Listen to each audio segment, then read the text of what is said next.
В огне не горит, в воде не ржавеет, по тракторам не сломаются, шкафы из композитного материала Made in Kazan сделано в Казани. Их даже можно кувалдой бить без последствий. Диэлектрические, радиопрозрачные, стойкие к неблагоприятной внешней среде, антивандальные и, что немаловажно, эстетически привлекательные, могут быть исполнены в разной цветовой гамме.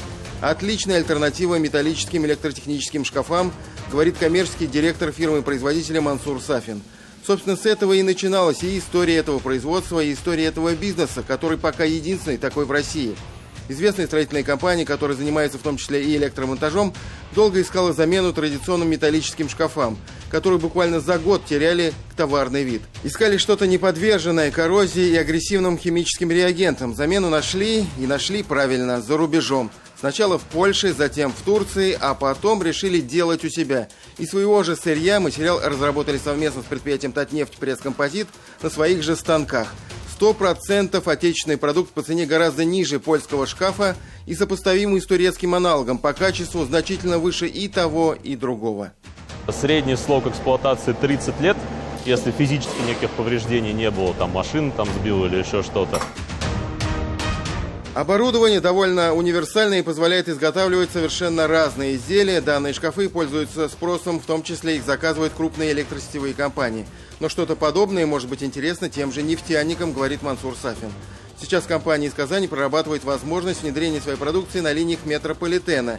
И даже не обязательно зацикливаться на шкафах, электрощитах и так далее. Композитные материалы сейчас в тренде, особенно с учетом резкого роста цен на металлы. Те же скамейки из композита выглядят вполне симпатично и практично. Наше предложение для программы «Наш двор», то есть это стандартные типовые решения по скамейкам в общественных зонах. Раковины тоже интересный вариант. Цветовая гамма, по сути, это полностью вся таблица RAL. То есть по усмотрению заказчика можем делать... Вы можете любой цвет. Абсолютно.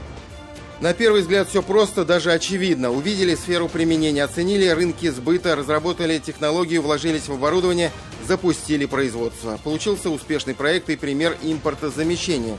Так бы и в других областях. Будем объективны, еще пару месяцев назад многим руководителям этот путь виделся малопривлекательным. Надо было искать сырье, подбирать кадры, оборудование. Проще было купить уже готовые изделия за границей. Сейчас те, кто в свое время сделал над собой усилия, локализовал производство внутри республики или подобрал поставщиков из России, оказались в выигрыше. На последнем Татарстанском энергофоруме в Казани с участием президента республики Рустама Минниханова и помощника президента России Игоря Левитина говорили в том числе о том, как преодолеть нашу импортную зависимость такой стратегической отрасли, как энергетика и производство энергетического оборудования.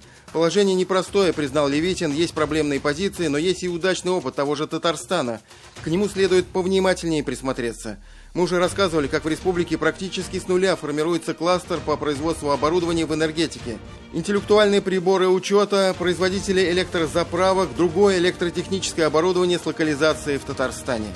Мы по максимуму отработали с предприятиями российскими, да, это большой холдинг Таврида Электрик, да, который вакуумный выключатель нам поставляет. Производство находится в Ишкарале. Это релейная защита, да.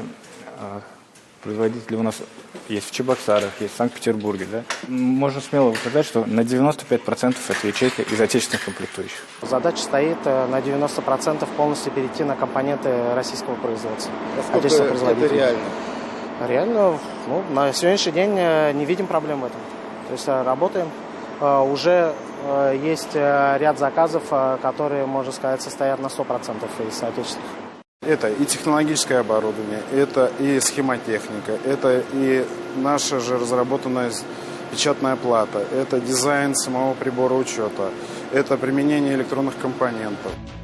И все бы хорошо, и компания есть, и амбиции имеются, и перспективы неплохие, но есть и то, что мешает развитию этого сектора экономики. Общая для всех проблема – финансирование.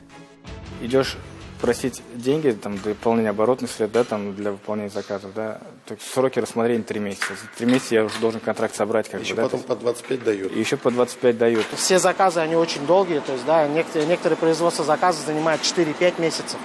То есть, в нынешней ситуации вплоть до 90% наших поставщиков перевели нас на 100% предоплату.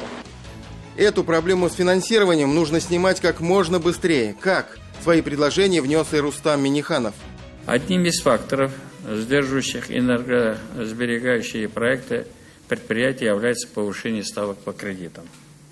Предлагаем предусмотреть механизм господдержки предприятий, реализующих проекты по энергоэффективности. Считаем, что весомой поддержкой таких предприятий станет субсидирование процентных ставок по кредитам на пополнение оборотных средств. Как раз субсидирование по низким процентным ставкам для нас было бы очень интересно, потому что есть ряд проектов, которые мы физически не можем охватить из-за того, что у нас недостаточный парк оборудования. Еще одной солидной мерой поддержки мог бы стать госзаказ, в том числе через различные государственные и муниципальные программы. То, что Татарстан не собирается сворачивать ни одной из своих инвестиционных программ и больших проектов, внушает определенный оптимизм. Санкции не только трудности, это еще и возможность пересмотреть некоторые подходы в промышленной политике. Главный посыл уже сейчас понятен. Надо больше доверять своим производителям, давать им госзаказы. Тимур Бекмурзин и Андрей Мохов. 7 дней.